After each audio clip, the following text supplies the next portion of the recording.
If you are logging into MyTEAM today, this is what matters. Happy Thursday, everybody. We didn't get new challenges today, but tomorrow should be a huge drop. So how do we prepare? I've always said Thursdays can be one of the best days to do some certain things. For the challenges, it says we have this Berlin game. I do not see it anywhere in here, but as usual, do your daily challenges, knock those out, get your exhibitions done. In a cruel turn of irony, I got a flash diamond specifically so I could fill out some of these unique exhibitions, and now I have an exhibition that needs a flash pink diamond. I don't have it, so once again, I will not be able to do one exhibition, but that's fine. We do as many as we can. In the Season 4 tab, nothing new. This is where that Berlin ball game probably will show up. I'm guessing they are going to release it. I don't know why they gave us this screen. You can see I hit A to take me there, and it just brings me back here. I don't see it, but we'll keep an eye on that, maybe have updates on it tomorrow. Still plenty of time to do all-star team up. I know some viewers are already at like 10 wins, kind of working their way through it. Great job. I mean, you still have 3 days. You can easily get 5 in a day, maybe even 10. So if you are prioritizing it, just keep knocking it off. A legend badge is always really good. We probably won't get it done on this channel, but if you are grinding that, definitely more power to you. We've made our way through some of these rewards. We're very close to getting Beal. We'll take care of that. And you can see from finishing Gauntlet, which we did last night on stream, more updates on that. We have got ourselves quite a bit of triple threat games, not quite as many clutch time games. Very nice, this little cherry on top to some of the things we're grinding. 22 hours left for this beast challenge. We really should have a new set tomorrow. I know Tuesday, Wednesday, now Thursday have been a bit dry, but tomorrow should be potentially a festival. Honestly, I don't think we'll see a festival, but who knows? But at least a big set with a lot of good cards. So go ahead and knock this Beast Hall of Fame option pack out. Definitely something to prioritize today. Weekly challenges, nothing new. Most of you should have your Brandon Roy by now. He was a cool player back in the day, kind of one of the biggest what ifs. You know, if he didn't have some injuries, he might have really been a top tier player for a long time. But the Trey Murphy challenge, very easy, very doable. We got it done and pretty much offline. I think you can still finish these ones and just get a rep boost. So even if you've already done the offline ones, if you end up getting some wins in Park and All-Star, I think it still gives you that rep boost even though you've already got the Trey Murphy. Something to think about. But this card is cool. We kind of looked at him yesterday. I like that card. I used him a little bit. Very nice, free card. Definitely take those. Keep working through training challenges. A great day. I'll definitely be doing some while I'm playing a little bit of domination today. And of course, get your signature challenge done. We still haven't done it on this channel, but we have plenty of time and there's lots of opportunity to stack a few challenges in that as time progresses. For the play tab, well, we got no new content, so once again it's a good day just to stay on your grind. We successfully finished the gauntlet last night. You can see it reset, and if I go all the way down there, 100 games away, looks like I can get another Season 4 exchange. Is that accurate, or is it locked? It looks like it's locked. What happens if I end run and do a new one? I'm not sure. Can you get multiple exchange pieces from Gauntlet? That'd be kind of interesting. I've always thought you can only get one. So we'll have to see. Comment down below if you know that. I may end up doing it again if I can get another piece. That is definitely the fastest way to do it.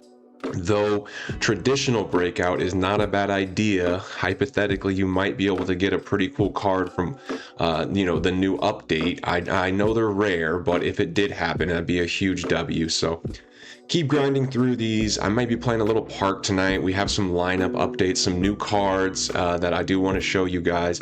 So maybe we'll be playing a little bit more of that. And of course, we're working through domination as always, making quite a bit of good progress. We're at 51 and 99 stars there. Should be finishing that up here in the next few days. We'll see what kind of content comes out tomorrow.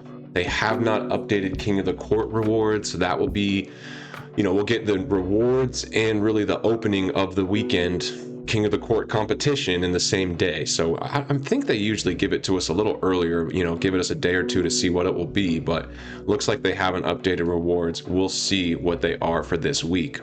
So as usual, keep grinding through this, whatever it may be. It's a bit of a quiet day. I'll be mostly focused on domination, maybe playing a little Park. And we'll see about this breakout. If I can get another exchange piece and breakout, maybe we just start that grind again eventually, but I'm pretty good for now. And let's check out the lineup. So what we did last night, we got through breakout, we got the exchange piece. And if you come over to the exchange over here on Gauntlet, you can see you can exchange, and maybe that's why I won't be able to do it twice, because you have to take that piece that you get from Gauntlet and actually exchange it in here for an official Season 4 exchange piece. It's a bit wonky in my opinion, kind of like here in Breakout. You got to get the pieces, come in and put them in here, and then eventually you'll get the actual Season 4 completion event card is its official title. We did that last night. We came in here and we know we're getting one of these guys at level 37, so we put it in the 97 plus Galaxy Opal hidden gem pack. And you can look at all the cards that we could have gotten. You can see there's 1 of 51, so we did get one. It was not LeBron, it was not Kevin Durant, but it was a pretty good card. Definitely a W, all things considered. It was my guy, Dave Cowens, bit of a legend of the game. He played way back in the 70s with the Boston Celtics. Actually won an MVP one year randomly, won Rookie of the Year. He had some seasons where he averaged like 15 rebounds a game. This card's actually pretty good. His one flaw is he's 6'9" at the power forward. And as the meta progresses, we're going to really start seeing so many 7-foot plus power forwards, but that's okay. He's going to be a really fun card, particularly in Park. I think he's one of those kind of unique cards that can do a little bit of everything, and those cards can be really good in Park, you know, especially if you pair him up with the right type of players. But I mean, stats-wise, quite elite, great post stats, driving layup, driving dunk leaves a little to be desired, but 95 standing dunk, serviceable 3. And he has the Nas Reed jumper, which is actually quite smooth. Good ball handle for a big, decent pass, but look at the defense. I mean, he can guard perimeter and interior. So overall, I'm actually quite happy with this. We were on live stream last night. We added a ton of badges to him. I think he's fully badged up now. I just couldn't help myself. No legends, but plenty of Hall of Fames like Handle for Days, Lightning Launch. We gave him Limitless. Part of me wanted to add Shifty, but we didn't. Maybe that's something I add, but for now we're going to keep it going. Maybe we add Set Shot, but not quite Legend yet. So keep an eye out for me, guys. If we're teaming up in the future, I very well could be using this Dave Cowens. Maybe an all-star. He could be a bit undersized, but definitely in Park. And going to my lineup, we have made a few adjustments. Couple things to note. I officially turned off the meter last night, and that is something we'll talk about, but it has a big impact. And years past, I was almost always no meter. This year, I remember hearing, you know, hey, the green window boost from turning the meter off isn't as big. I'm not sure if that's the case. So if you guys don't know, if you turn the meter off, apparently your green window's a little bigger. Then of course you don't have the meter though. So what I've noticed immediately is this really is when you want to have a player with a super good jump shot. A card like Mobley has such mixed reviews. Some people love him, some people are thinking he's not the most meta because of his slow jump shot. When I was using the meter, I really didn't notice. You have that meter to kind of guide you, and he was pretty easy to green. Now with the meter off, I'm able to green so easily with Ray Allen. He has the most straightforward kind of up and down 3-point shot. But then when I'm shooting with Mobley, it's so much slower and so much different. And not having the meter as kind of a guide, it's much, much more difficult. So I think maybe most players who are a little frustrated with Mobley, probably no meter shooters, players who think, you know, he can really do everything, which he can, especially if you can get his jump shot down, maybe using the meter. So I'm curious, what's your guys' take? Who's using the meter? Who's not using the meter? What are some of the benefits? I'm going to keep sticking with no meter for now. I just want to give it a real fair shake this year. And we'll see if I ever go back to meter. You know, for the most part though, jump shots should be getting better and smoother. So I think that's kind of the time if you are going to switch to no meter. And it is a bit of a learning curve. So if you try it for one day and you don't make any shots, don't just give up. You got to give yourself a few days. We'll see how King of the Court goes this weekend. It could be a rough, going. I did play a little bit of Park, and man, I lost a couple of games I think I could have won just by not making those threes I usually do. But I'm giving myself a chance to get that learning curve. But it may impact who I use. I already took Aaron Gordon out of my lineup and subbed in Peja, because when you're doing no meter, these quick jump shots can be so powerful. It's just kind of a quick flick. So I'm leaning a little bit more towards shooters. And like one card like Jabari Smith Jr., you know, when the festival was active, a lot of people were like, Jabari's better than Mobley.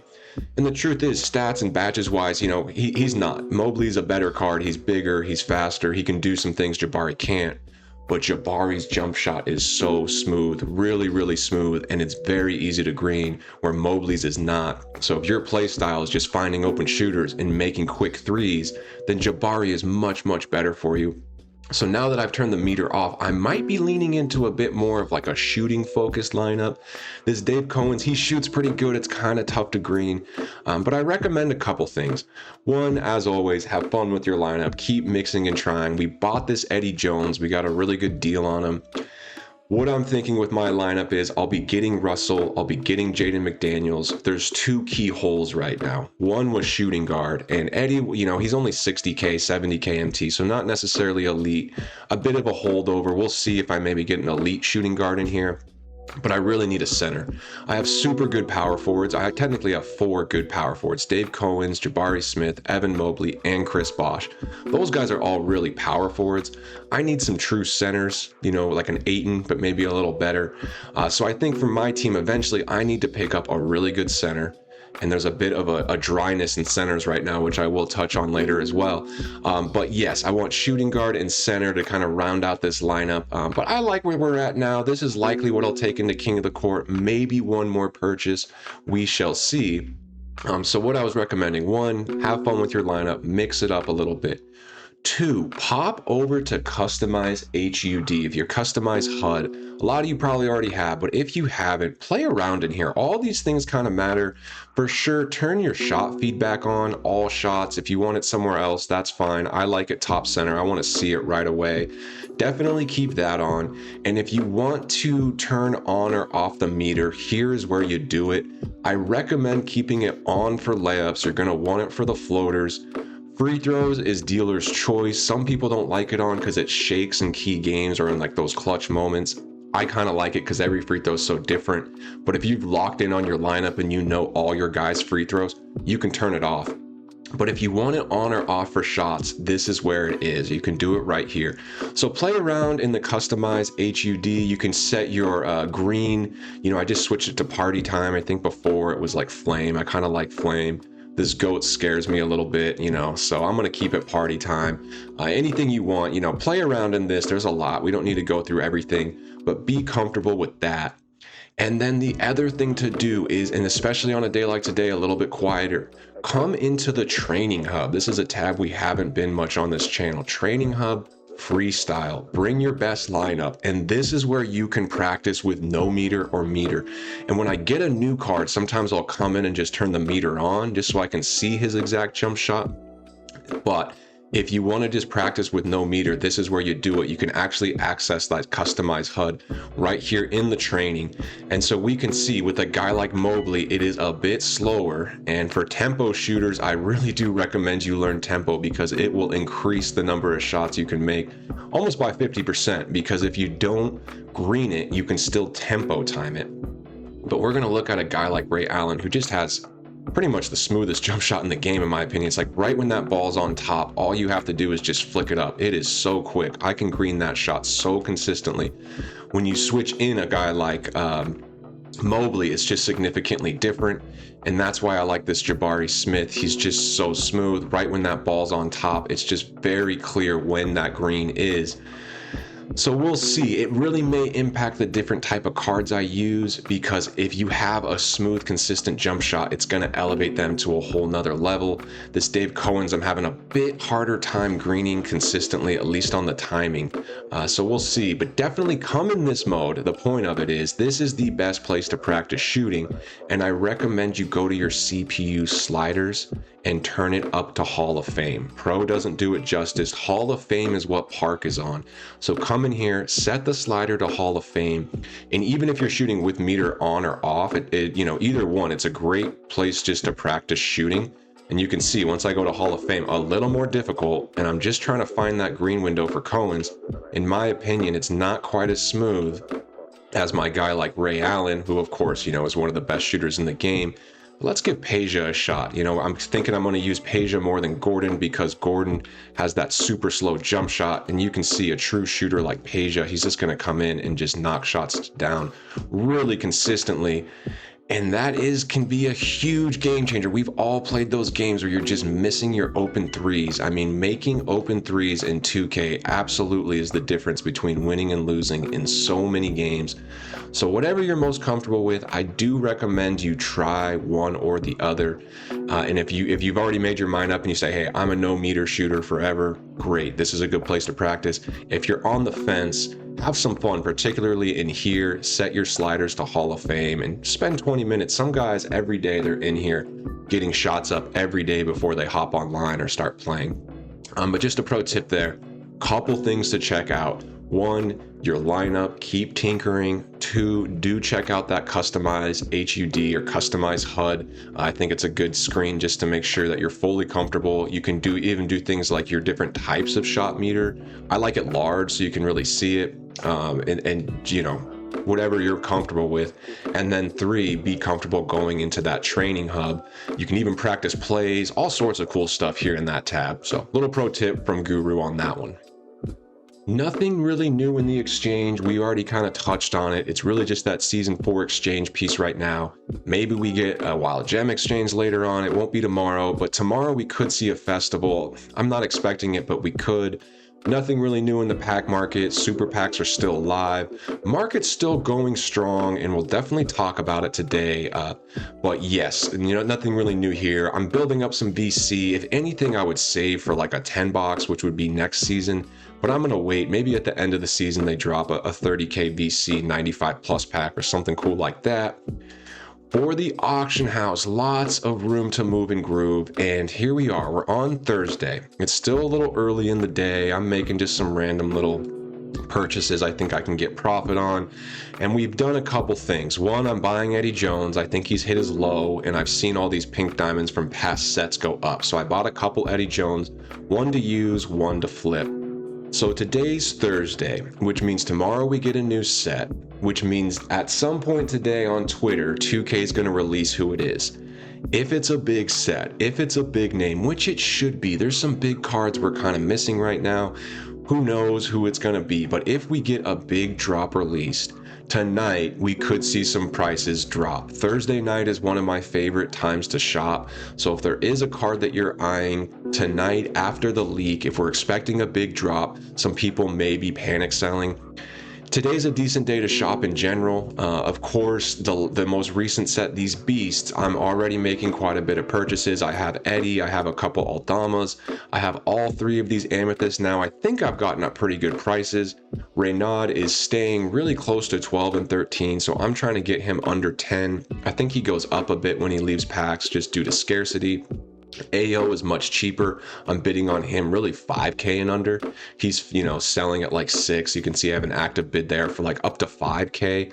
Grab a few of these guys. I recommend you get 2 or 3 of each. I do think they have some room. The Zaire looks really fun, a bit higher than AO. He's actually getting kind of rare. Like, look, there's not many up of this guy. I could definitely see him having some growth potential, just being so big at the small forward position. Kind of a unique card, 6'9", or sorry, shooting guard position, pardon me. So definitely bidding on a few of these guys and doing the same. I'm looking at these pink diamond trends, and the semi-meta pink diamonds are really holding their value from the past set. So like a guy like Eddie, who's clearly in the 60s. I bought a couple of these, you know, in the 61 range. Haven't been able to get any in the 50s. But I'm looking at them like low 60s, and then just go 1 or 2 sets back, like the good pink diamonds from 'Tis the Season. Corver was the exact same price as Eddie Jones when he was in packs. I think Eddie's better than Corver. I don't know. I know Corver has a really good jump shot. Something to think about. Like Lonzo was always expensive. He's not as comparable. Jalen Williams was cheaper than Eddie when he was in packs. Jalen Williams was clear in the 40s and 50s when he was in packs. We have not seen Eddie hit that price. Now Jalen is clearly 80k. So to me, I'm having a hard time not seeing why some of these good pink diamonds wouldn't go up. Even Monte Ellis, he's not super meta though, he is a fun card. He's clearly in the 80s, there's not one listed less than 80, 81's not selling, so I think reasonably at 75 he sells pretty quick. If you can get some pink diamonds from Beasts at the right price. I would really try to stay in the 50s and 60s, and I would try to do with the semi-meta ones at least. Jerry Stackhouse maybe even a little lower, like that could be a good one. The centers I'm kind of curious on. We have such a center drought. I was going to mention it. We have the Wembanyamas, and then we have Porzingis and David Robinson. And below that, we just don't have a ton of competitive centers. A lot of posts on Reddit is like, what center should I use? And the truth is there's just not a ton of options. You can see one there down at 50. I think if you get him in the 40s, you're in a pretty good spot. This card will probably stick in the 60s. There's a lot on the market right now. So if you're going to go after Chris Kaman, I don't know if he'll jump quite as much, but there's not that many centers. Cards like Ilgauskas are staying well over 100K. Wouldn't be surprised if he goes up a little bit. Right now, 60 is not really selling, so I'm going to try to get one in like the 40s. 64 is not selling, so I see one here. I'll bid like 45 on this holo. Maybe you can grab one of these, but just keep an eye out for Beast pink diamonds, because from past we've seen them go up quite a bit. And then of course the mid-tier diamonds, I'm buying Aldama's right around 20. His price has stabilized, but I do think when he leaves packs, you'll be able to sell him. You know, even now he's kind of in the, there's a 23 right there, so you could see he's really selling closer to 25. I know there's not a ton listed and there's so many up at 30, but if you can get him towards 1920, that's a safe margin. I'll bid on this one right at that range, 1920, and just trying to snag, you know, as many of these beasts as I can for a good price, because it's the last day that they're in packs. Definitely some value here. Keeping an eye on this Anthony Black card. This card's interesting because he is significantly cheaper than Dyson Daniels. Dyson never got to buy out while he was in packs. Anthony Black did. And what you can find is some very badged out ones. I have a bid on this one. He has some crazy badges. And yes, he's on a 100K bid, but he has like over 10 Hoffs and Legends combined added to him, where the base one, here's a base one right here at 24 and 7, is going for like 88, 70. So to me, like 10 Hoff/Legends is worth that 25K premium. So I pretty much bid like 105,000 on him. Not a crazy bid, but if I can get him right around 100, I think that's a good deal. Maybe not profit, but just good value. But if you can come in here and buy one of these guys in like the low 70s, I could see him going up too. Just once he leaves packs, just make sure you get the right price. I'd be bidding on him, trying to get him. Even the 76 is not selling right now, but I could see him getting back up to 90, even 100K bid card once he leaves packs. A little bit more risk though, just because he's already a bit of a premium diamond. I'll come in here and bid on this one, see if I can get some sneaky good deals at like 65. Things like that. So that's my mindset today. Really kind of a good day to buy if there's a certain card you're looking at on the high end. Other than that, try to snag some cheap beasts. You can always do your day trade mindset. You know, every morning I come in here and just see if there's an Ace Bailey worth bidding on, like this one right here. I'll bid 35, 36K. Just understand the daily floor. The day trades do have some risk. You know, you get them at a good price that you think's a good price, but then all of a sudden a whole bunch more fly onto the market, and all of a sudden this card's flooded. That can happen. Still be patient. You know, I know someone with like Derek Queen, like sometimes you search Derek Queen and there's literally none, and then all of a sudden you search the next day and there's like 5 or 6 and they're way undercutting you. It's okay. Give it a little bit more time. Like here's a good example. When I logged on this morning, there was actually only 2. Now 2 new ones came up and they're both cheaper than the one I have listed. That's okay. Maybe my Derek Queens don't sell this round. He's going to hold his value, but the most important thing is get him at the right price. So I got him at like 28 and 35. Plenty of room for profit. When I see ones up in the 40, it looks like a good deal sometimes, but it won't always be a quick sell for profit. So try to get them a little cheaper if you can, but just because there's a bunch on right now doesn't mean at one point today, you know, in 3 hours, both of these will be gone. And it doesn't mean that later today, mine won't sell at 50, or maybe I need to relist and try to get them a little bit closer to 40, but I might as well take advantage. Even 33 might be a tad high. We'll try to sneak him at, you know, 31. Wouldn't be surprised if he just gets bought out right at 35. So overall, good data moving groove as always. Use your strategies, use the filters, have some fun. Hopefully most investments are wins. They're not always all wins, but hopefully the majority are. And just try to move and groove a little bit in the auction house, and keep an eye out on X, because if they release a big new set, they'll tease it on X on Twitter tonight, and it will impact the market. So it could go down a little bit tonight, even tomorrow. Monitor it, could be a good day to buy, and then we'll see if there's a little bit of a bounce back in the weekend. With that, I hope you all have a great day grinding the game. Just keep knocking out challenges. I know there's not a ton to do today, so hop on here, get your grind done, and move and groove in the auction house. See if you can make some good purchases. We highlighted a few different strategies today that hopefully will lead to some MT, and we're going to keep building ours up. We're getting closer and closer to 3 million. We're technically over it, but we have so many active bids right now. We made a few investments, and we're hoping for some things to sell. So you can see the kind of things I'm kind of getting after, mostly beasts, couple of my usuals, maybe some pink diamonds, but always looking to make MT. And it's out there, folks. Just you'll get better and better the more you move and groove in there. And at the end of the day, it is MT. It will come and it will go. If you buy a really nice card and sell it and lost a little bit, that happens. I've lost hundreds of thousands of MT on certain cards this game, but I'm definitely up overall. Through all the different trades, I'm definitely up. So what the aim is, being good, or maybe great, not perfect, of course. And with that, I hope you all have a great Thursday. Appreciate the support. We have hit 250 subscribers. It's a huge milestone. We are a quarter to 1,000. Pretty cool to say. Should be live later tonight. I think we'll maybe play a little park with Dave Cohen's. Who knows? But I appreciate everybody. Like, subscribe. Much love and peace.